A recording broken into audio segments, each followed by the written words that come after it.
Hey guys, this is Russell. This is Chris. This is Pete. And this is Steve. Welcome to Pixel FM. Thanks for coming back, guys. We're going to get right into what we always do at the beginning of this and talk about what we've been up to lately. So, Russell, why don't you go ahead and get us started? Mainly, I've been playing online for the Last of Us. Pretty much just trying to finish up, get a couple of trophies. I'm almost done with what am I on? The Hunter faction. And then after that, pretty much just one more playthrough as the Fireflies, and then I should get the 2 trophies. Yep. But as long as you don't screw it up. yeah, I know. No, Let everybody die. I haven't killed off everyone yet, so we're doing good. Everyone's hungry, or not hungry. everyone's nice and full, and no one's sick, and none of my Facebook friends are dying, which that's good. We got pretty lucky. We got a couple of good teammates yesterday. It's nice when you get a group of, at least 2 with 2 other guys, and they're intelligent, and you sit by each other and you heal them, or, just don't get too close, or you get a Molotov and there's 4 vacant bodies there. It's good that this game actually has like a sustainable online community. Like it just wasn't, first 2 weeks, then everybody dropped off. There's actually people still playing it. A lot of people will stop playing this because it's not easy. Yeah. No, for matchmaking, it takes about 2.5 minutes, if that. You're right in a party. That's not bad. It's good. It's 4-on-4 game. The problem with it is if you have like someone like me and Russell, or if we get lucky, we have a third person. And then you get one idiot who's just likes to run and die and run and die and run and die. Yeah. They just bleed your lives out, sadly. Yeah, I really can't stand it when you're trying to play a game and take it seriously, and somebody's just goofing off. I mean, it's fine to have fun with the game, but every once in a while you kind of actually want to win. Yeah, there was a guy yesterday who just kept trying to melee Russell. Yeah. It took me a little while to figure out what the hell was going on. I was like, what is this idiot doing? He's just trying to hit Russell. Oh, yeah, that was the teammate that I kept stealing the kills from because he didn't revive me. Now, to be fair, yeah. I'd like to hit Russell sometimes, too. Everyone wants to hit me at some point in time. I've never wanted to hit you. That's very nice. Yet. No, I can't imagine a scenario where I would want to hit Russell. Okay. I wanted to pick him up. I was wishing there was a mosh pit the other night. I could with the 10 people yeah, that with were the 10 there? people. I wish I could have picked you up and tossed you in, but you would have just landed on cement. It wouldn't have been too good. So 13 people are excited that I'm here today. Yeah, that was pretty funny. Yeah. He got up on stage. We went to see Soil, and lead singer got up on stage, and he's like, "Who's excited?" And everyone's like, "Yeah." It's like me and Russell. Russell are like, "Yeah," and then everybody else is like, Everyone's like, he's like, "Okay, so 10 people are excited." It does suck that there wasn't that big of a crowd for those guys because, man, they brought it. Like, they haven't lost a step one bit. For those of you who don't know, they were really, really big band about 10, 11 years ago, and now they're back with their original singer with the original lineup. They got a new album coming out, and it was just awesome to see them. And you know what? Yeah, it was kind of a disappointment that it was a small show, but every once in a while you get a small show like that, you kind of gets a little bit more special. There's a little bit more interaction between the band and the crowd. He was taking requests and stuff like that, and at the end when he comes out into the crowd for their biggest song and just kind of wanders around, and the whole crowd gets to stand in a circle and sing along with them. You're not going to get that at most concerts. I've never been to a concert with the exception of Slipknot where a member of the band came out into the crowd. Nice. Technically, Rammstein, their keyboardist, gets in an inflatable raft and crowd surfs on top of everybody while fake rowing with his arms. That's pretty good. I'm surprised they didn't try to pee on you at Rammstein. No, I mean they had a giant penis that shoots out confetti and stuff. So after the show, everybody was covered in confetti and glitter, leaving this confetti. Yeah, leaving this arena. They're all he just ran standing out around. on stage once, and he was whipping it around. It was probably a fake one, but he was just peeing Yeah, on that's everyone. they did that back in 01, 02 when I saw them the first time. That was part of their kind of their set. Fans are happy when they do that at a concert, but when I do that, I just get arrested. I don't get it. You have to have a microphone, and then they're like, okay, he's in a band. Yes! He's in a band. Just carry around a guitar. Can I borrow the microphone one more time, Steve? Yeah, exactly. Drank a lot of water today. So you've been playing anything else? I know you're still up to Terraria, right? Yeah, I mean, I'm pretty much trying to solo it, just trying to get through the last couple of bosses. But, it's kind of hard playing single player on a game that's meant for 2 to 4 people to play in one board. I had no difficulties playing it on single player. Yeah, you didn't get to the hard mode difficulty, though. You have no idea where I got. You don't know what You I'm told capable me where of. you You got don't know who I am. You don't know what I'm capable of. It's Steve from the block. Yeah, exactly. You specifically told me you didn't even get that far in the game. It was to throw you off. No, but other than The Last of Us and frustration with Terraria, there's not much going on with my life. Yeah, I made Steve happy, and I watched a 30 for 30 on Bo Jackson, and that was great to see. It was great for me to watch. See some more anecdotes about a guy who is an amazing athlete for his time. Yeah, it's crazy. Like now he's like this like super serious like archer. And I could kill a deer from 9 miles away with his bow and arrow that's got like rockets attached to it. Bow Nose. Yeah, exactly. He knew everything. I have no idea how he doesn't have an archery company called Bow Nose. It was interesting when they launched that campaign. What isn't it during the All-Star game where he hit the home run? Yeah, well, it was funny because they started it during the All-Star game. They had no idea he was going to do that. Yeah. Because, it's baseball. Yeah. You don't know what's going to happen. Off, and he's not a leadoff hitter. Exactly, yeah. So that just combined with that just like launched him. Yeah. Some of the really cool stuff about that was one of the baseball writers said that he'd only ever heard 3 balls hit as hard as Bo Jackson. Yeah.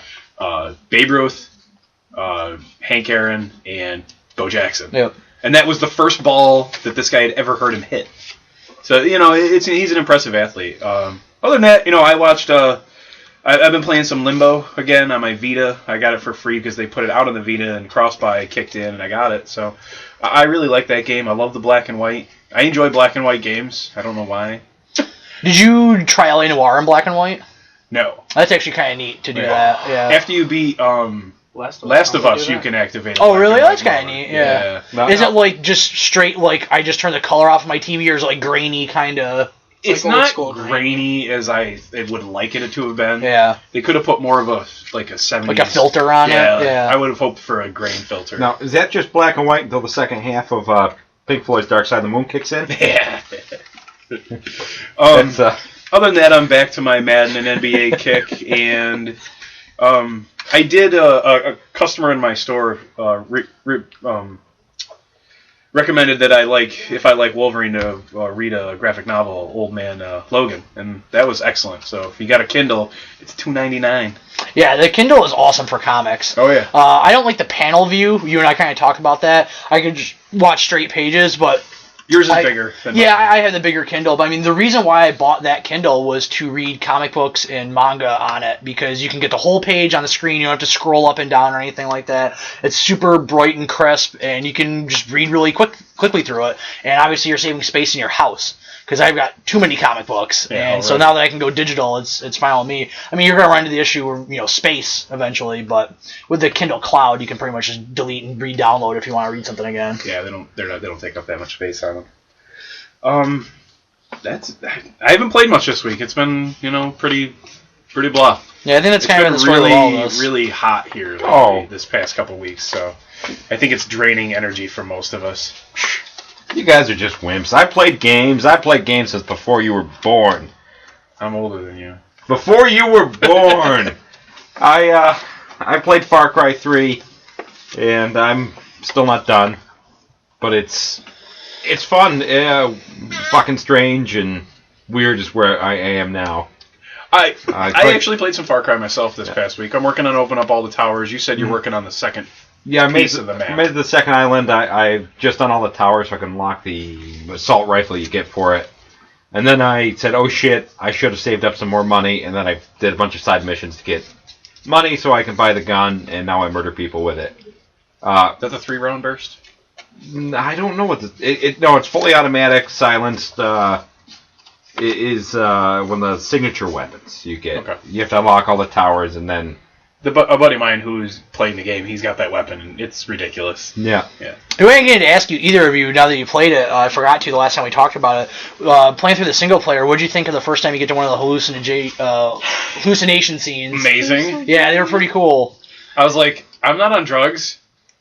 This would be nice. Yeah. Nice. When the mushrooms are popping up out of the ground. I thought how the house kept moving back and stuff like that. That was actually pretty neat. It was really well done. It reminded me of Mario 64. The hallways. Yes. Yeah. Yep. That just keep going further and further away. Yeah. The music plays, and I'll get you. And then you fall in the hole. Yeah. Yeah, it reminded me kind of the scene in Willy Wonka where they're on the boat. And everything's going nuts. The scene that makes little children cry. Oh, it's such a great scene. Yeah. Is it raining? It's... I'm not going to sing today. It was a great monologue. Any more than this. I wish... I actually like Charlie and the Chocolate Factory, the one with Johnny Depp. Yeah. It was a good movie. The songs were good. They were well remade. it misses that scene though. If they would have, Well, it's because that one's closer to the book. Oh, okay, That one's closer to the book than the cocaine. But that's the only addict thing one. I missed. I mean, Gene Wilder. That scene is just. I mean, it's frightening, kind of, but just so well done, and he's just crazy at the front of the boat. If you get a chance, do you know what Riff Tracks is? No. All right, you remember Mystery Science Theater 3000? Yeah. All right, some of those guys, they do this thing called Riff Tracks now, where it's basically Mystery Science Theater 3000, but it's for every movie, and you download the audio and mix it with your DVD or whatever, and it's them talking over it. They do the original Willy Wonka with Neil Patrick Harris. Oh God. So it's three. It's like two of them plus Neil Patrick Harris talking about Willy Wonka the entire time. That's actually really funny. Doogie. Yeah. Yeah, Doogie Howser. Yeah. Other than that, I've still played some more Rogue Legacy, and I have not really made much headway. And I played Evil Land, which was a game on the Steam sale of the ridiculous, like, $250 I spent. I finally finished downloading it on super crappy DSL. Thank you, my DSL provider, for the super high speeds I have. I played Evil Land. You start as... The graphics are poor, and the level design is poor. Everything is very basic, like a early Game Boy game. In fact, when you first start, you can only move right until you unlock moving left. Oh. And it progresses from there. It's not a bad game, but it gets to a point where it drags. And there's level ups and stuff, but it gets to a point where it doesn't matter. It turns into an action game, and it's strange, but I beat it, and it's done. I never have to play it again, and only got like 300 more games to play through. It seems like it's kind of a gimmick that's not gonna. It's gonna get tiring, you know. It's only like a 4 or 5 hour game, depending on how you play it, though. So, but I mean, I played it before when it was a Flash game or when they had the first idea, and it's definitely something that they should have either added more to it or trimmed it down or something, because you hit a certain period and nothing really happens. Before Steve goes, me and Russell have actually been playing Hotline Miami. Yes! That's a fun game. Talk about blood. I can't remember which actual mission I'm on, but I've been through like I want to say like 7 or 8 different maps right now. But it's a very very brutal. Are you playing on the PS3 or the Vita? The PS3 right now? Okay, I'm playing on the Vita. It's a very very brutal top-down. I don't know what to even call that game. A top-down like Strategy beat 'em up. shooter? I Yeah. don't know. But no, I've actually been enjoying Hotline Miami. Anytime where I have like 30 minutes to spare, I just pop it on real quick and die 50 times. Oh, it's brutal, but it's something that you like going back to. I'm quite enjoying it. The graphics are, it almost looks like 16-bit, maybe a little bit better than 8-bit, top-down. It's a cool game. It's lots of blood, lots of gore, pig heads. I have a strange talent for the game, which is weird. I'm a good murderer. That's really, in another life, or maybe my real calling, just going through rooms of people armed and killing everybody. Armed to the teeth. Yeah. You got guns, I'm going to stand off to the side of a doorway, fire a couple shots, wait for you to run through, then murder all of you, and I'll run out of ammo, I'm going to throw the gun at somebody, then hop on them, bash their head in. And that's the game. Nothing's exaggerated. That's the fun of the game. Let your children play it. They will learn. It's a lot of killing people in urinals. Yes. Yeah, I noticed that you're too. peeing and you just bash their face into it. Europeans? Yeah, I think we played different games. They could be European. It takes place in Miami.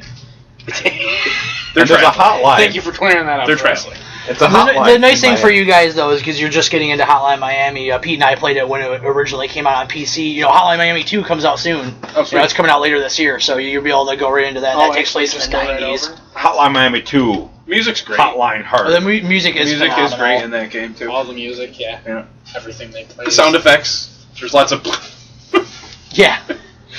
lots of brains falling out. For me, though, I haven't. I've had a really busy past couple of weeks, so I haven't really been able to play much.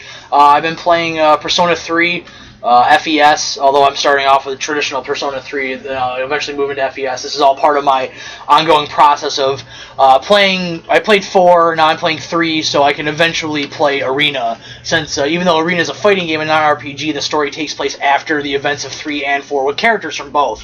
If it was just characters from 4, I would have just jumped right into it, but I really want to know what's going on, because I enjoy the story. it's tough because Persona 4 was so good, and I really love that game. I've mentioned it before. It's in my top 5 favorite games of all time. It's just tough going back to a game that was made beforehand. Some of the controls are just a little bit weird. You can tell that they really corrected a lot of stuff in 4. So by going backwards, it's just a little difficult to get into it sometimes because it's just not as fluid. It's a great game. The combat's still as good as ever, but something about the story just hasn't really gotten a hold of me yet. I've played it for maybe about 4 hours, and those are really long games, so it's going to be a while. It takes a little while, but at least with Persona 4, within the first hour, you pretty much know what's going on and why you're invested with stuff. You're giving me a blank look like you have no idea. Yeah, Persona 3, you take a good 10 hours before you figure out anything in that game. Yeah. It's a good game. I liked it. The beginning of that game was really cool. They just kind of run into the one guy, and then he ends up unleashing his persona better than the girl who was being trained, and it's a cool game. It's a great PS2 game. What's kind of neat is they did an anime for Persona 4, which is quite good. I've watched maybe about half of it, but just the other day they announced they're going to make a full-length movie of Persona 3. Oh. So I'll be checking that out. Hopefully somebody will, I'm sure it won't get dubbed into English, but I'll probably get at least English subtitles, which will be really nice. But other than that, that's pretty much it. I started Chrono Trigger last night. I got it for the DS. I played it for about 45 minutes. I'm going to start it over because I don't like the active battle system. I want to go back to a standard turn-based battle. It's you can change it? Yeah, you can change it. So it's just cool. I think you can change it in the original. Yeah, you can change it in the Super Nintendo version too. Yeah, I'm playing on the DS. I mean, it's one of those games that's on my list to play eventually, and hopefully I'll stick with it. I really like the active battle. I don't know why you don't.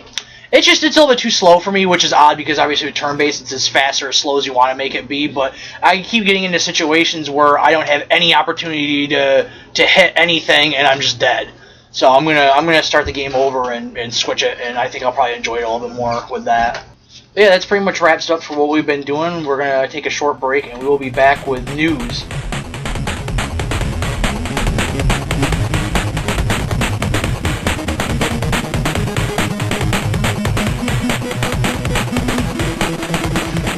Welcome back, guys, and we're going to do some news. There's not much to talk about this week, and we're going to lead off with the Microsoft, another reversal by Microsoft. They've decided to backtrack a little bit on their indie developers thing for the Xbox One. Not too much is rolled out about it yet, but they are going back on you can publish by yourself. You can self-publish now. And Steve knows a little bit more details about it. I'm just kind of figuring out what Microsoft is doing. You come out with this console that you have all these restrictions and everything for, and some good, some bad stuff, and you just keep going back on everything that you've said. I mean, they can't be behind so far in sales anymore. Everybody's pretty much pre-ordered out of them, so unless they don't have any consoles for sale, what's going on? Yeah, basically what they're doing is they're doing what Sony is doing, where indie developers can self-publish. But it's not going to happen at launch. They said within a year, which means probably a year to 2 years, knowing the way business works.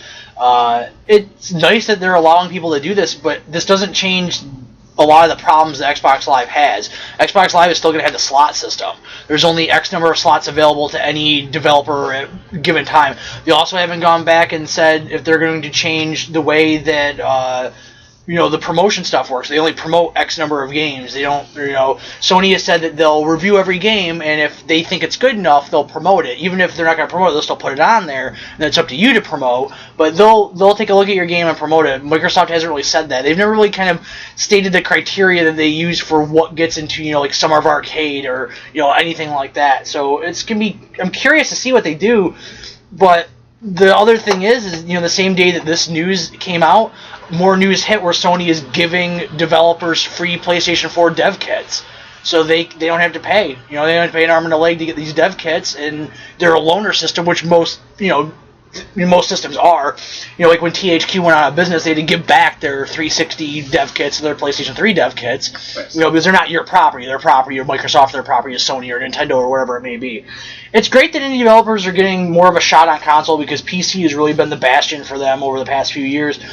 I don't think either company is doing enough to really make it the place that they're going to be. I think Sony's definitely headed in the right direction, and maybe they'll get there. But there's still going to be a lot of people that look at PC as a first option just because it's going to get crowded because everybody's going to be like, we want to be the first to hit console and be the first that everybody knows about. When you have that huge rush coming, it's going to be people get lost. You're just going to get lost in the shuffle. The Xbox, a lot of stuff gets shuffled to the background. Your game's not on the front page. If your game's not on the front page, people don't go to try to find it.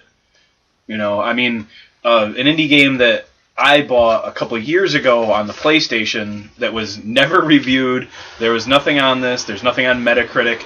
It's called Storm. It was basically a game where you move stuff around with the wind and different seasons. And I told Steve about it, and it was kind of funny because 2 weeks later it actually popped up on the PlayStation 3 in the store. And Steve was like, "Oh, look, it's Storm."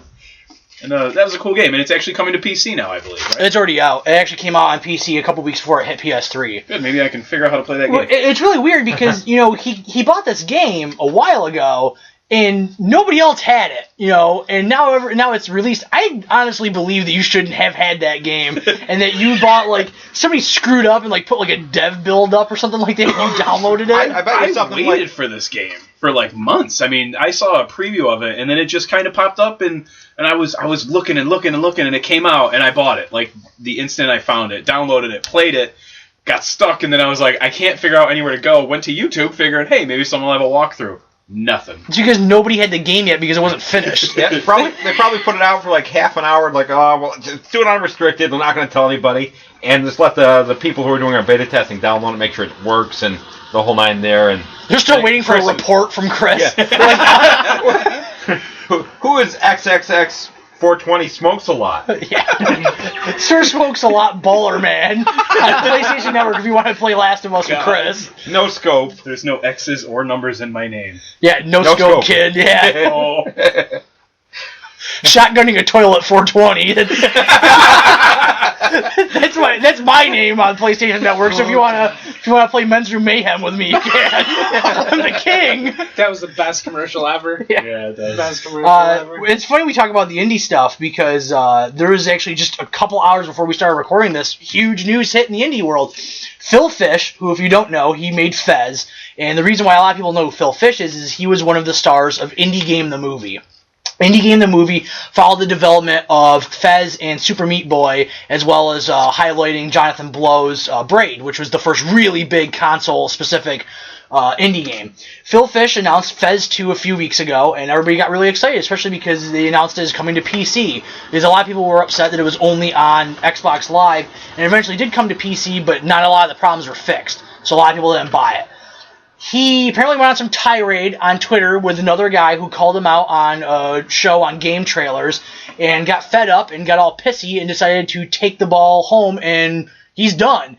And I'm going to read a quote here. This is what he said on his website. Fez 2 is canceled. I am done. I take the money and I run. This is as much as I can stomach. This isn't the result of any one thing, but the end of a long, bloody campaign. You win.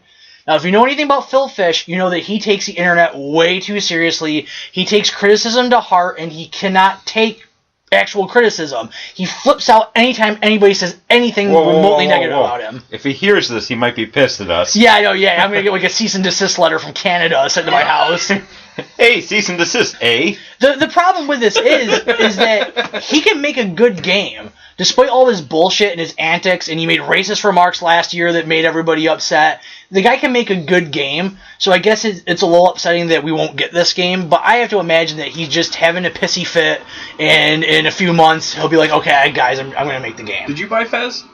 Yes, I haven't played it yet. Okay, because I know you said you wanted to. Yeah. I got Steam sale? Yeah, from what I am to understand, from everybody that played it on Xbox Live, it's one of those games where you need to have a notebook. You need to write things down as you play it, and I don't have the time right now to devote to it. There's a lot of just hidden symbols in the game, and they all tie together, and there's a game within a game, and you really have to go deep to unlock these secrets, and there's just some really crazy stuff on it. It's a rotating world 3D platform. Yeah, but there's a lot more to it. There's a whole hidden language in it and all this stuff. There's all these theories on the internet. Nobody's really. I still don't think anybody's actually figured out the game yet, because when the game hit, I remember Giant Bomb was following it really closely, and they had a thread on their message board. It was people around the clock trying to figure out exactly what this game was. If you took like songs from the game or sound files from the game and put them through a spectrograph, like images would appear. And it goes that deep, like where you're having to like, it's like the old, Pete, you probably remember the old games online where you had to go into Google and search things, and you would get into very specific websites, and that's how you would get into your game. Exactly. Like some of the hacking games, like hacker games, you would have to actually go into the real internet, and there would be these fake websites that you would go to, and that would be like how you would like case your next job and stuff like that. A lot of the ARGs, the alternate reality games, would have that. And in fact, 9 Inch Nails had the hand thing. What was that album called? Year Zero. I believe it was for Year Zero. I'm not the biggest 9 Inch Nails fan. I don't think I've listened to the whole album. But that whole thing was fucking weird. It all weird. started where there was a 9 Inch Nails concert, and somebody left like a bloody cassette tape in a bathroom. I thought it was USB drive or something with that. Yeah, it was something weird like that, and then somebody took it home and put it in their computer, and there's this whole thing. Like, you had to crack this code, and eventually the reveal was, we're doing a new album. And it was like wild shit like that, like real life stuff. Yeah. And then like the spectrograph stuff, they put a song out, and when you looked at it, it was a long outstretched hand image appeared on your screen. Creepy, terrifying. Yeah. This is your nightmare this week. Yep. And it was weird. They've done stuff like that for Lost. They've done stuff like that for Dark Knight, stuff like that. The actual CD, after you put it in your player and listened to it and pulled it out, it heat changing ink and have shit on it afterwards. Yep. I don't know. 9 Inch Nails. Yeah. It was 9 Inch Nails really went hardcore. It's a 9 Inch Nails album called Year Zero. It's like Never heard of that. maybe like two albums ago, like 05. Oh, okay. Something like that. It's after like Bite the Hand That Feeds You and all that stuff. Yeah. It's after that. Interesting stuff like that's kind of cool. I've never really gotten invested in anything like that. I think those things are interesting, but it's nothing that I'm ever gonna like devote the time to. Because there's people like around the clock trying to like crack these codes and things like that. You know what? Good for him for making a game where people care. Yeah. People actually care about this game. That's pretty cool. Yeah, I just don't get why he's not just dropping Fez 2. He says he's getting out of games completely. Yeah, he's leaving the industry. What does he do? What has he done other than Fez? Fez. That's it? That's it. Like, that's his first game? Yeah. Which is super ambitious. No, that's cool, yeah. No, because... Did you watch Indie Game the movie? No, not yet. It's on Netflix. Oh, okay. So I definitely suggest watching so it. I got 2 weeks to watch DLC. that. Yeah, they actually just released DLC on Steam for it. Because the game came to... the movie's on Steam. It's the only movie that's on Steam, and you can buy it and watch it. And then they did DLC. It's like 8 hours of like extra features and like commentary and all this stuff. I'm Nice. planning on buying it eventually. Yeah. It's supposed to be like an epilogue for everything. Yeah, because they kind of end with Super Meat Boy getting released on Xbox Live. If you're not sure about Super Meat Boy, you don't like games that are brutal and crushing, watch that thing. You'll buy a copy. You buy 2 copies. You buy it on every system you own. You'll just feel for the guys who made it. And I don't really like Jonathan Blow, and Phil Fish was... He's really... Jonathan Blow comes off very arrogant and very cocky. I don't think he is. I think it's just... He's very a little bit strange. intelligent. Yeah. It's not that he's intelligent. He looks down on people that don't make games like he makes games. Okay. Not every game needs to be a thinking man's game. Just like not every novel needs to... Well, he's done Braid, and now he's doing The Witness. The Witness, yeah.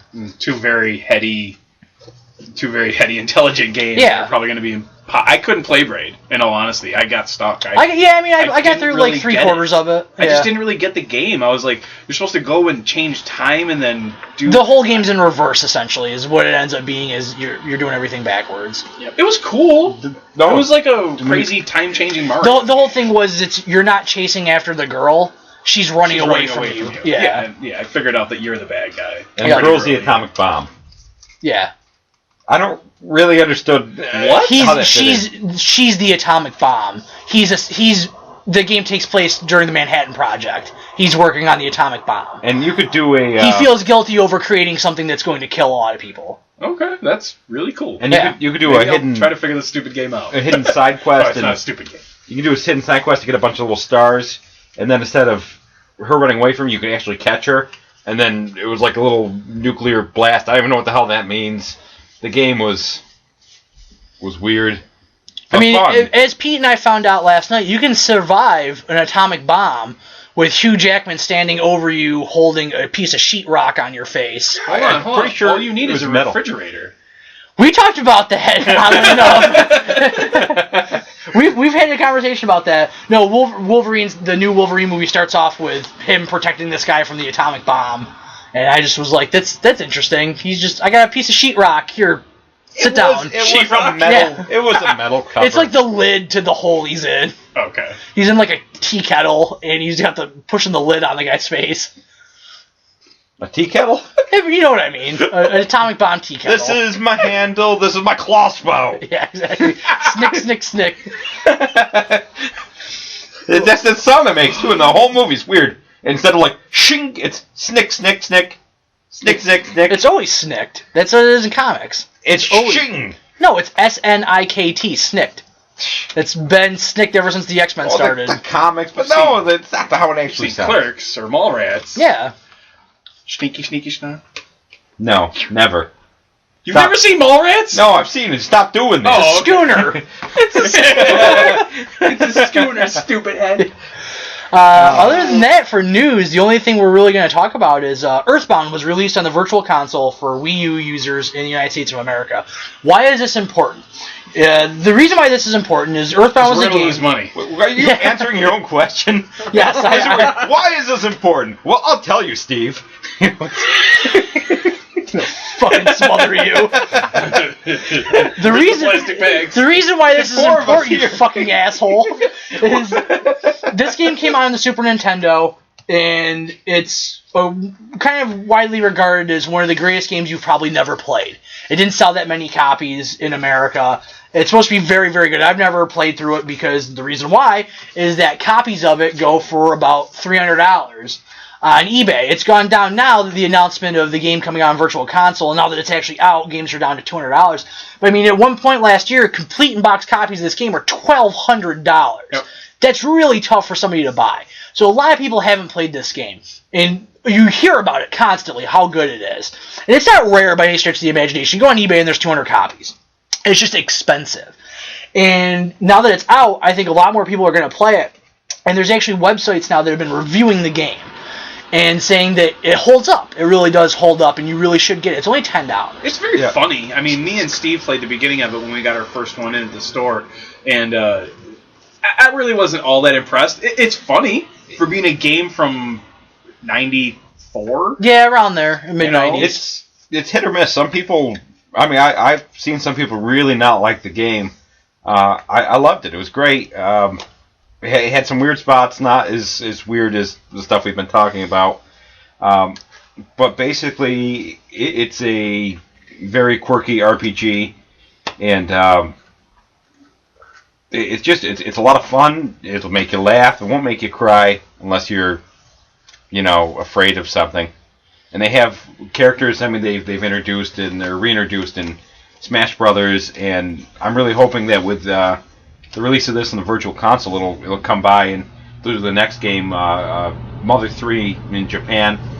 They did a fan translation, and the people who did it have offered up that translation for free to Nintendo to bring it stateside. It was a Game Boy Advance game, and it was fantastic.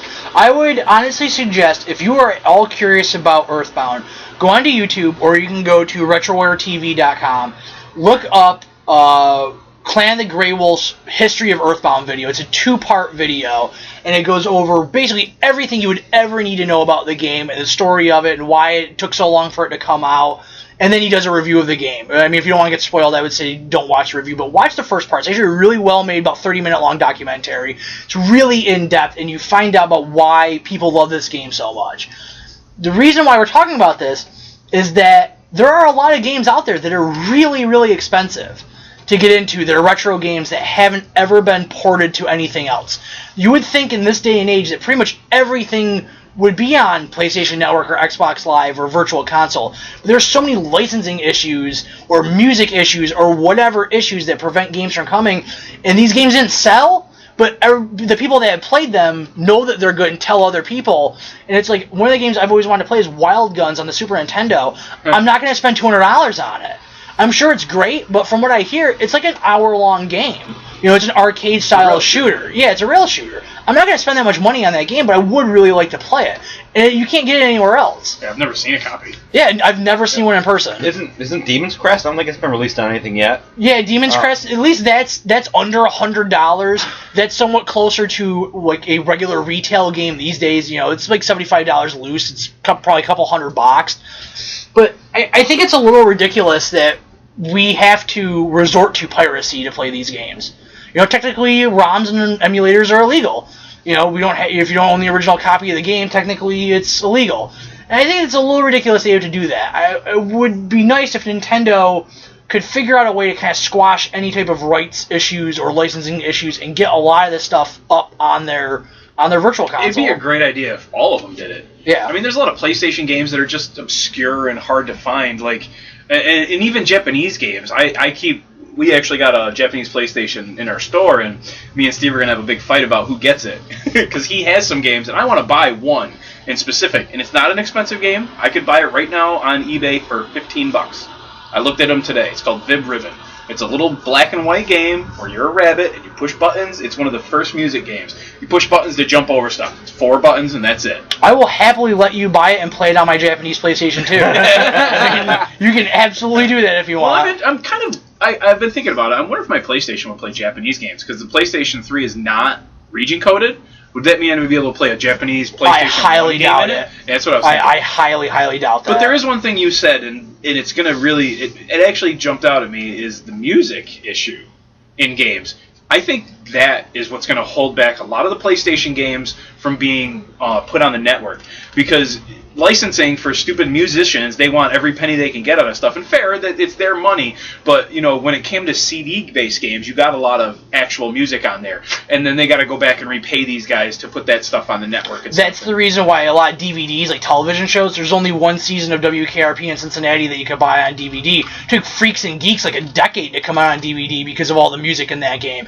Because when all this stuff happened, they didn't negotiate for rights of aftermarket sales. They negotiated rights for like reruns on television channels, but DVD wasn't a thing, and television shows really didn't come out on VHS unless it was like a compilation.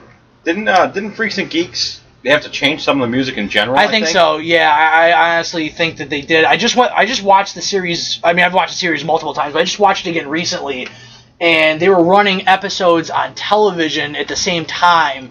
And I think the episodes they're running on television are just from the DVD. I think they're original versions that were on NBC, I think is what it was on. But there was just an article the other day about, like, why isn't Suikoden 2 on the network? You know, it's a $150 game, and it's supposed to be really good. Yeah. And why... Suikoden's on the network. Yeah. Like, why isn't Suikoden 2 on the network? And I understand why some aren't. You know, the reason why Earthbound wasn't, because there's music in the game that sounded too similar to real music. Like, a lot of the songs are based off, like, Beatles songs and stuff like that. I understand that. And, you know, it's tough to get through that stuff sometimes. But the other side of the equation is you have really expensive games that are good that you want to play and you can't. And then you have really expensive games that are fucking terrible. Yeah. And they're only expensive because they're rare. And then it turns into like this whole collector's thing. And that's the funny thing. We talk about this at the store a lot with people that come in. It's like 90% of the games that are over $100 that are retro are shit games. Yeah. They're only meant to be put on your shelf. Yeah. You're going to play them and they're horrible. You're not going to want to play them. I own Clay Fighters Sculptor's Cut. I don't like Clay Fighters. I don't like the first one. I don't like Sculptor's Cut. I don't like Claymates on the SNES. I don't like... They all suck. I mean, at least that's a playable game, though. Yeah. I mean, that's like, some people actually like Clay Fighters. Like, I thought Clay Fighters on the Super Nintendo was pretty fun. It was a cool game. Yeah, but then you look at games like the Flintstone Surprise at Dinosaur Peak. Like, the game's shit. I heard that game holds up. No, It's a not Nintendo game. compared yeah, to it's an original Nintendo game. It's a That's the- Blockbuster exclusive. That's the super now exclusive. stadium events. Which Yeah, is, exactly, Which yeah. is just Athletic World Yeah. retitled. Oh man, I can't wait to buy stadium events so I really? get on my power pad and Yeah. and jog Really? around. Some guy had Athletic World in there the other day. Yeah, that's what they changed It's the a name to. $15 game. Yeah, that's what they changed the name to, yeah. Oh, Yeah, I mean, there's so many rare games that are just horrible, horrible games that don't need to be rare, or don't need to be expensive. They're only expensive because it's hard to get. And I just think that it's kind of interesting that hopefully Earthbound starts opening the gate for some of the good expensive games to become inexpensive so people can play them. Because let's be honest, most people aren't going to go out and buy a Super Nintendo and spend $200 on a game. Yeah. They would much rather have their home console be able to download it for $10. The other plus to this is all those assholes who say, "Oh, I got 6 copies of Earthbound I bought for $10 a piece from some person who had no idea and they're hoarding it." I'm hoping that they lose money. They lose potential money from selling these games at $200, $250 on eBay and not getting any sales. I think that if the Wii U is more saturated, that game would be down to $100 right now. But because the Wii U isn't that popular, it's still sitting at about $200, $220. Yeah, we own 3 of the 10 You got- sold in the state. Yeah. Yeah, we got Pikmin 3 coming out and then Smash Brothers That's and next stuff like week. that. Oh my god. Pikmin 3 is getting good reviews. Yeah. Well, I saw Pikmin 3 is next week. It's the 3rd of August. some Yep. there, well, the 4th. yeah, because the 3rd's a Saturday. there was Yeah. some pre-order thing or special item you can get. It was a clock that was in like a pop top type of can. It was really weird, but I wanted it For what? for Pikmin. It must have been. It's not our region. I'm almost positive it's not our region. If you say Pikmin one more time, I'm gonna fucking hit you. Pikmin? Pikmin. Pikmin. Nolan pronounce North. anything right. No! They released the credits for Saints Row 4 today, and it says like Troy Baker, male voice number 1, so and so, male voice number 2. Then it says Nolan North voice. There's actually just be an option in the game that says Nolan North voice. Since we're going to talk about Nolan North for a minute, I went on YouTube and watched the Mafia video that Steve always Yeah, likes he talks to reference. himself. He talks to himself, and you're right. That's fucking weird, dude. Yeah, because He's he like- plays like every pedestrian in the game. And he doesn't use a different voice. No. It's the same exact... It's not the same exact voice, but Nolan doesn't have a lot of different voices. I bet it's weird as asking yourself the question than answering it, isn't it, Steve? Well, I'm sure he did them at many different times, but... There's it four was, of us, It was Steve. an interesting watch, and I had to shut it off because I was getting weirded out. Kitty got wet. Kitty got wet. Yeah, Nolan North is an interesting character. He's awesome. Speaking of that, though, I'm really looking forward to Saints Row 4. Cannot wait to play it. I won't be playing as Nolan North. I really wasn't. I played Saints Row 2, and there's something about it being semi-realistic, not being, Saints Row 1 was roughly a GTA clone, and Saints Row 2 started to move away from that with some stuff that was zany, but some stuff that was like, I feel for these characters. Then Saints Row 3 came out, and it was all bad shit nuts. Yeah. like I didn't care about anybody except Gat, and he died right at the beginning. Gat's back. Gat's back. Gat's back in Saints Row 4. I hope it's not like Gat's only in the simulation. Oh, or I'm whatever sure he they're doing. is, yeah. Gat's gonna be alive forever. Well, I mean, he did survive a shotgun blast to the knee, made it part of a metal leg. He's probably a robotic man by now. I don't understand. He's just dead. He's just dead off screen. in I'm the Saints Row only one 3. who doesn't really care for Saints Row here, right? Apparently. Go fuck yourself. Yeah. I'm just making sure. Wait, Dude, did they- Hulk I know you Hogan is don't in that like- game. I know you don't like Grand Theft Hulk Auto. Hogan plays a luchador. Hulk Hogan plays a Mexican wrestler in Saints gonna Row play 3. Grand Theft Auto And 5? Saints Row 4, Rob Van Dam is in it. Nice. I am playing Grand Theft Auto 5. I cannot wait for Grand Theft Auto 5. You gonna play it? I'm gonna probably go down with Steve and pick it up. All right, and good. then steal copies So and run my Russell's balls the out. jackass here about I'll Grand get Theft it. Auto 5. I'll get it easy. I'll buy it when it's $20. Okay, I want to explain to you about Grand Theft Auto 4. Day came out, midnight launch. Stood in line in a mall in Rochester and Biggest picked it up. depression ever. No, we played it through some of the night. It was me and two other guys living in the house in college. We had the projector going. We had 2 TVs. We brought down another TV. We played. I played for about 4 hours. I didn't pick up the game again for months. I've not been anywhere in the story. I played some of the multiplayer. I don't like. It needs to be a little bit zany for it to be fun. I don't want to be like, Oh, they're Oh, fixing good. that with a new one. oh, good. I need to go bowling with Roman. That's what Fuck the you, redneck Roman. is. I I played. hurt Roman's feelings by not going. Grand Theft hanging out Auto with 4 got shipped to my house the day it came out. Played it for 10 hours that night and had it finished within the next couple of days. I absolutely love Grand Theft Auto 4. It's one of my favorite games from this past generation of consoles. him. Big American titties. I love Grand Theft Auto. Any of them are fun. I've never really gotten through any of the stories on them. The only one I Running don't. down Farthest- pedestrians in your car. That's just. The only makes my one I day. really don't care for is I don't care for San Andreas. The reason why is that after 3 and after Vice City, getting another game in the same engine that plays exactly the same, I was just burnt out. I'm sure that San Andreas is really fun. A lot of people tend to like that one more than all the other ones. But at the time, I didn't want to play that kind of game again. It was just giving me the same thing. It's the one I could play the most of because they took out the stupid you fall in water and die. Oh, I hated that. Some people in this world can't swim. Yeah. And sometimes they're gangsters. Come on. Ellie can't swim in The Last of Us, and you like that game. CJ can swim. What? CJ can swim? Yeah, who cares about him? I do because I like San Andreas. Yeah. No, Vice City was Yes. perfect. It was the perfect everything. Vice City is the best Grand Theft Auto. Then 4 came out and was not. That's the one I played the least of. It was not zany. It was not fun. It was not colorful. I didn't like the songs on the radio. It's beautiful. It didn't need to be. It's 4 was the gorgeous. Grand Theft Auto 4 is The Departed. Yeah. I mean, it's essentially a serious mob story, and it didn't need to be super crazy because that's why you have Saints Row. Yeah. Well, Saints Row changed to that after Grand Theft Auto 4 kicked its ass. Well, Saints Row 2 was still kind of weird, you know, it was getting there. Like I said, Saints Row 2 was the best. Saints Row 3. I got Saints Row 3 watered for free, down so eventually I'm going to play Saints Row it. 2. Maybe me and Russell will play it. My guy's voice in Saints Row 3 is the zombie voice, so whenever he's talking to people, he just goes, yeah, yeah, yeah, You can change your voice. Yeah. I'm always the Australian dude, the angry Australian guy. Well, Voice. it's either that or what, like a deep I can be. deep voice or I like can- a very girly voice. I'm not trying to be racist here. You can be, obviously, I think you can be a woman. Yeah. You can be an Asian. You can be a black man. No, maybe not Asian. Hispanic. Yeah. Black man. Racist! Australian. I had the Zombie. English accent Yeah, during that game. yeah, Australian English, whatever. I went with the zombie. Oh, you dingo ate your baby, governor. Dude, it's Aye! I have the best impressions, don't I? Yeah. Like, subscribe, thumbs up, tell your friends. Alright, that's going to wrap it up for news. Unfortunately, there just wasn't much for us to talk about. We'll be back in a few minutes with our new segment, Just the Top.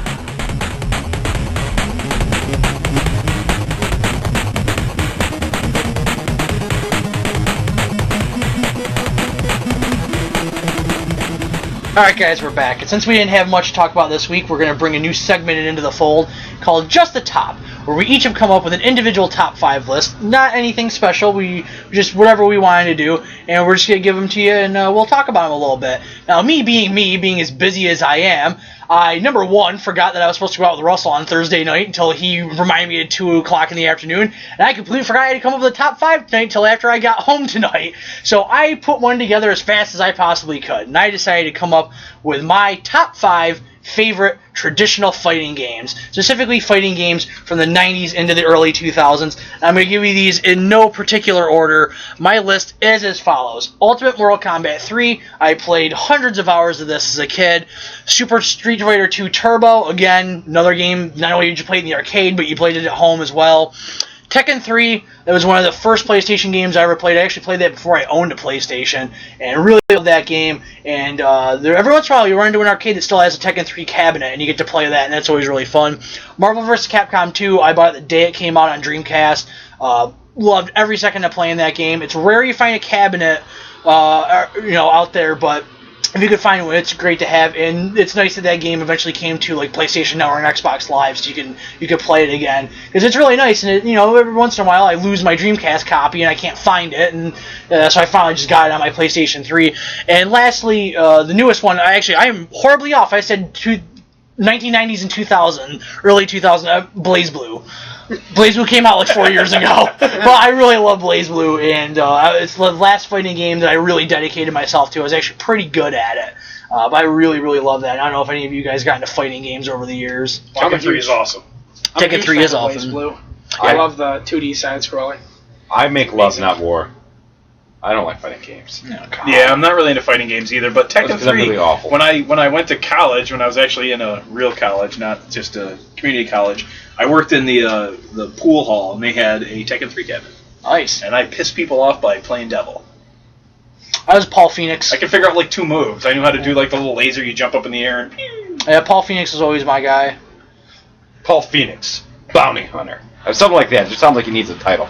Not Private Eye, it's... He's the white guy with the stovetop. He has the Slim Jim guy hair, Yeah. or if you're into new metal, Static X hair. Nice. Kid and play hair. That's not that tall. That's not blonde. Same thing. Russell, you want to go next? Okay, pretty much my top 5. I had the same issue as Steve. I had about, probably 30 minutes to come up with. Mine are going to be the top 5 games that I've played and enjoyed for 2013. I'm going to start off at number 5, and I did put mine in order, unlike Steve. Yeah, Steve. I kind of touched base on a little bit of everything, fighters, RPGs. Injustice. Injustice was really big for me. I really enjoyed that it actually had Mortal Kombat mechanics in it. But other than that, they kind of took my Mortal Kombat feel for the year. You know, I'm all set with Injustice. That's pretty much my fighting game for the year. Number 4 is Ni no Kuni. Pretty much an amazing turn-based RPG. Gonna have to get that right out of the way. Luigi's Mansion. Love that game. I did enjoy it. It's probably the one handheld game that I actually put the most time into, unfortunately. Did you beat it? Not yet. Should. I'm finding all the collectibles and all the booze. Okay. And sucking And all the the ghosts. what? Huh? And all the what? The booze? Okay, booze. Booze, you drinking? Boobs. Oh, come on. The boobs? Children. Well, that was my question. He said Luigi's Mansion. He said boobs, and I was like, "What? You find Luigi's boobs places or something?" Come on. It's Mario's boobs. It's- That's right. Mario's got the missing. boobs. I'm sorry. I Mario's got the fat ghost guy. titties. Number 2 for me is Bioshock Infinite. I know some people in this room will disagree with me. Number 2. That game isn't number 2. Oh, that hurt. That was mean. I really love that game, man. I It really was a great liked story. it. You're a great story. I am. I don't know. I've overcome adversity in my life. Well, Steve, I'm a Lifetime movie. Steve crushed all my hopes and feelings. Every single dream I've ever had. And number 1, everyone in this room knows what number 1 is. It's no doubt The Last of Us. Pretty much spending the most of my time on that game. Why not be number 1? That game's gonna suck a lot of my life away this year. A lot of things suck a lot of things away from you. Yeah, they do. No. I'll actually play most of the stuff on Russell's list except for Injustice. I'm just not into fighting games. It is the one game where I can actually pull off their super moves because it's incredibly simple. It's one button. Yeah. Exactly. I like it. It's worth playing through just to play the story. Yeah. You don't have to play that game I'll have competitively to put it on online. easy and then go Yeah, through it because just do that. people don't realize Because it's a how fun bad story. I am at Yeah, those games. it's a fun story. I'm pretty bad. I think I played through on normal. Was it? Yeah, I played through on normal or hard. As I long think as they don't have the spikes with the bosses, you know, that ridiculous. there aren't any difficulty spike. boss characters. Oh no! Oh, No. okay. No, there's sometimes that you I guess- get unlucky and you get. I mean, whooped. Superman's yeah, kind he of was the cheap. only You know, like technical Superman's. Yeah, he's kind of cheap, but But when for you the most face part. him, you are Superman. When Yeah. you actually face him, so it Okay. kind of. I'm sure Doomsday's kind of a bitch because he has that health regen No. thing, or No. the damage sucker. His move where he does really. so much damage. Okay. He's pretty Aquaman is clunky. the man in Injustice, though. Yeah, You like Dark Aquaman, though, don't you? I've never Yeah, with the played. beard. He just shows Looks up and he's like like, me. "I'm evil because I have a goatee Hey, and slightly darker hair. it worked for Spock. Look at me, I'm Aquaman. I'm European Aquaman. I have a goatee. I'm very stylish. I listen to Eurotrance in my car. Hipster. It's hipster Aquaman. Really, it's I like to think of him as Miami voice villain Aquaman. it makes sense. Water, whatever. I would really the first game I've played that I didn't hate Aquaman. It was impressive. Does he talk to his fish? No, he commands an army though. Yeah, fish. giant crabs. There you go, King of the Crabs. Laser crabs. The best kind of crabs are laser crabs. Everybody knows Exactly. this. Laser sharks. The fuck? Sharks with lasers on there. Sea bass with lasers. Oh God. We couldn't afford the sharks. Exactly. All right, my top 5 are my top 5 16-bit sports games. We're gonna go right to my wheelhouse. Number 5, Tecmo Super Basketball. This makes my list because of a story, and I wasn't even there for this story, but I did play this game, and it no longer works. Me and my buddy Rich used to go to our friend PJ's house, and PJ was a little bit of he was into competition. Too bad he kind of sucked at this game, and Oh, we got a dislike on this video. Isn't that weird? PJ, PJ420 XXX. He Yeah, doesn't like this exactly. video. No scope. he no-scoped on the Tecmo Super Basketball. But needless to say, PJ lost to Rich on the last second shot, and he, from what I remember, is punched the Super Nintendo and the game popped up. He grabbed the game and threw it outside in the winter, which knocked the battery loose from the battery because it rattled from then on and never worked. All right, number 4 is Tecmo Super Baseball. Tecmo Super Baseball is on this list because I hit 73 home runs in a full season with Ken Griffey the Jr. Crime Dog. Oh, Fred Yeah, McGriff. baby. This is early times of Chipper Jones Yep. and Fred. And Now, which team was Fred McGriff on in this The Braves. game? The Braves, the okay. Braves. I played as the Braves. Because then you had, the pitchers, too. I'm partial. Yeah, Greg Maddux, Tom Glavine. I am partial to Tampa Bay Devil Rays Fred McGriff. Oh, God. When he was like 90? Yeah, Oh. that's good Fred McGriff. Number 3, NBA Jam Tournament Edition. Yeah.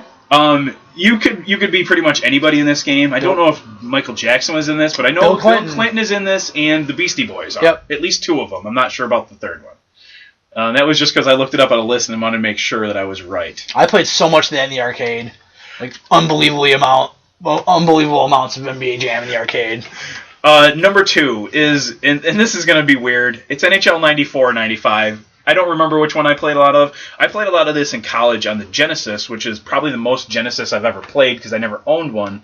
I was always the Flyers or the Penguins. You were either Lemieux and who's their backup in that game? Oh. Number 10. All I remember is his number 10. Yeah. Francis. No. Steve. Oh, God, I can't remember. Steven Francis. Steve Francis. It's the franchise. Yeah, the franchise is back. I'm in multiple sports. But I can't remember. I know his number is 10, and his last name was Francis, I believe. Oh, yeah. I used to use this little move. You do the little deke, and then... Ron Francis, I think. Okay. Yeah. Yeah, he's the backup center. I love it when you act out a move for the microphone. Well, it's tough because, I can't really do it. I do this move. I get had 2 guys? moves in the game. I did this like triple deke in front of the goalie, which everybody's got pissed off at, or you do the swing around on the goalie and you score in front of them. It's easy. Number 1 this is pretty easy for me. Tecmo Super Bowl 3. It's Tecmo Super Bowl 3 because I'm doing Super or 16-bit, not 8-bit, because it's Tecmo Super Bowl. It's my favorite Tecmo Bowl. But this one was great because you could actually trade players in it. And that was the first game that you could actually trade players in, I believe. Now let's talk about the real 16-bit sports games. Rap Jam Volume 1, Charles Barkley Shut Up and Jam, Shaq Fu, Michael Jordan Chaos in the Windy City, NBA Live 95 with Tim Hardaway, and Mutant League Football, Mutant League Hockey. I wanted to get whoa. Mutant League on there, but I've honestly really never played them. We've got Wiley Country Club Golf. That's not That's 16-bit. 64. No, they had one of those for the. Oh, that's right. They have a Japanese yeah, one, actually, yeah. that has a lady golfer on the cover. That's preposterous. She's large. She, Sumo golf. yeah, exactly. Women sumo golf. That was to intimidate the ball to go into the hole. Shaq Fu's not a sports game. Shaq Fu is a sports game. Just because it has Shaq in it? Yeah. Honestly, I mean, you could see it in the basketball afterwards. Shaq knows kung fu. He Just Shaq. like Shaq's rap album is a sports album. Oh, God. I actually had an ESPN soundtrack at one point, and it was like Internet. no, it was like real bands. That's all it is. It was just real bands that were apparently sports themed. I don't know. It was just like the Space Jam soundtrack. That's awesome. Fucking awesome, by the way. What you got, Pete? I got the top 5 fictional weapons in NES games. Fictional weapons in NES games. Were there ever real weapons in NES games? Guns are real. Yeah. Real Some guns are real. Knives. Knives? Knives. You can't fake a I knife. took the pins out of the cartridge and stabbed you with them. Oh, look, I found a Famicom adapter. There's $30. Yeah. Christ. Okay, the honorable mention goes to the pump from Dig Dug. Running around and just throwing that into somebody and blowing them up has to be the worst way to die. My nickname in high school was The Pump. Next. Okay. A classic would have been higher on the list if this was a general list of things that I love. The Auto 9 from RoboCop. Pistol fires 3 rounds. Supposedly he has a 50-round clip from the movie or some bullshit like that. It was actually modeled after a Beretta pistol. This would be tiny-ass bullets. It's RoboCop. You can get with 50 of them, though. I know. And if you fire 3 at a time and you have 50, it seems like there's something Fishy. going on there. Because that's not the right number. 50's not divisible by 3, I know it! I just don't know how to prove it.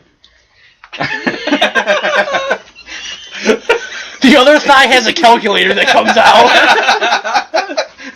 Opens up, you know. You need to split this many bullets. Okay, number 4. The Master Sword. I know a lot of people put it high on their list. I didn't really love the NES version of the Master Sword. But when you got to What game is this from? Zelda. Oh, that's why I don't know. Okay.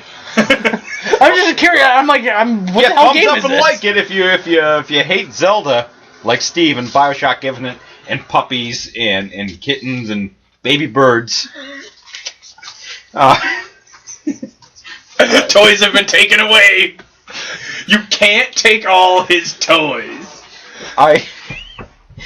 The other thing, side topic, Master Sword in Ocarina of Time, I love. Another game I've never played. But I don't know if it's better or worse than the Master Sword in Link to the Past. I don't really know how it changes. Another game I've never played. You gotta play these. I know. Just a little bit. Just to see how it feels. Okay. Number 3, the Vampire Killer Whip from Castlevania. Come on, it's awesome. It kills vampires. No, it kills Bad. anything supernatural in general. Death. I don't know why Death was protecting Dracula. Seems kind of fucked up. Frankenstein in one of those games, but Frankenstein I don't understand. But Death, like, it's your time, son. I've come to get you. Nope, sorry, I got this whip. I'm gonna whack you with it repeatedly, or you're trying to kill me. It's just weird. I'd like to hit Death with a whip and some chains and a ball cock. That's what they call it. Ball gag? Yeah, Gag? Ball cock?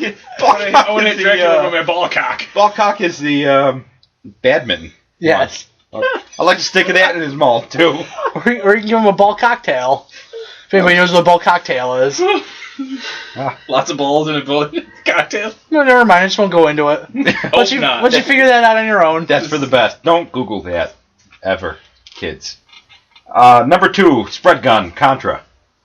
Yes. You can't argue with that. The S. Can anybody argue with Spread Another Gun? game I've never played. You're a liar. What? You're a fucking liar on that one.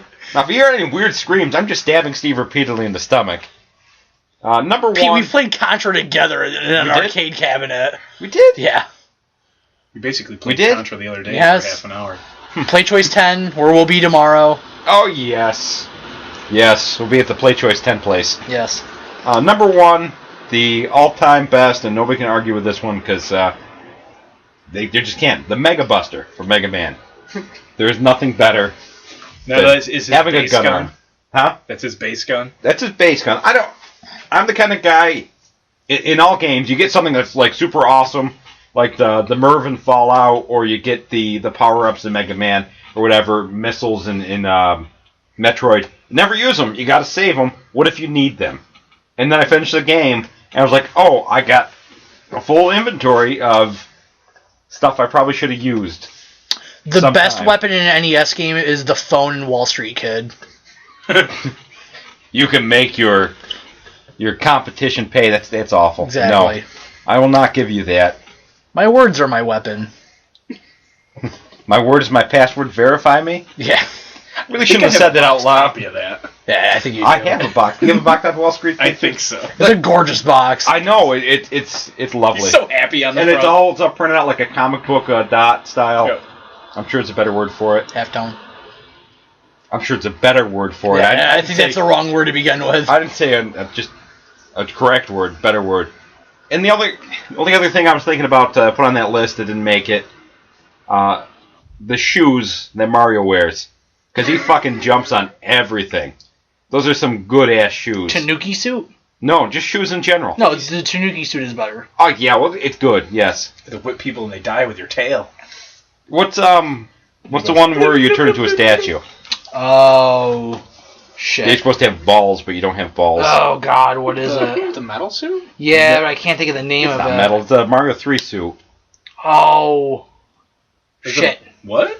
There's a metal suit in Mario 64. Yeah, well that's awesome. But in the suit that Steve is going to Google as I'm talking here.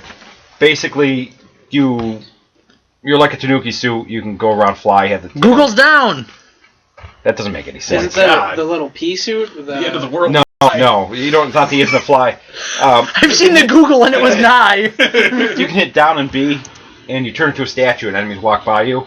And apparently, the statue is like big in Japanese culture, and for some reason, the statue has big balls. It's weird, but they thankfully didn't put that in at least the American version of Mario 3. I can't find it on Google, so... The other suit I really liked in that game was the one that you threw the hammers. You can kill bosses and things you weren't supposed to kill. Throw a hammer at it and it just falls over. Nice. Hammer Bro suit, that's the what that suits was in called. Mario are getting ridiculous. Oh, there you go, Steve. Yeah, now you can be a cat. The cat's fine. I'm okay with the cat. My biggest problem is the stupid bee. That was the dumbest thing I've ever seen. I didn't want to play that game. Like, I'm going to turn into a bee and be all cutesy Mario and buzz around. It's stupid. According to me, it's just it's the Tanuki suit. Then what's the other suit? They're all the same. suit? They're all the same thing.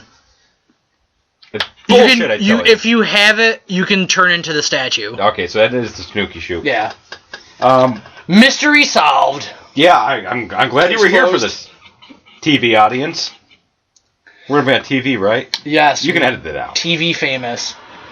That's going to wrap it up for this week. Short episode. Just not much to talk about in the world of video games. Hopefully we'll have some stuff happen over the next couple of weeks as we get back.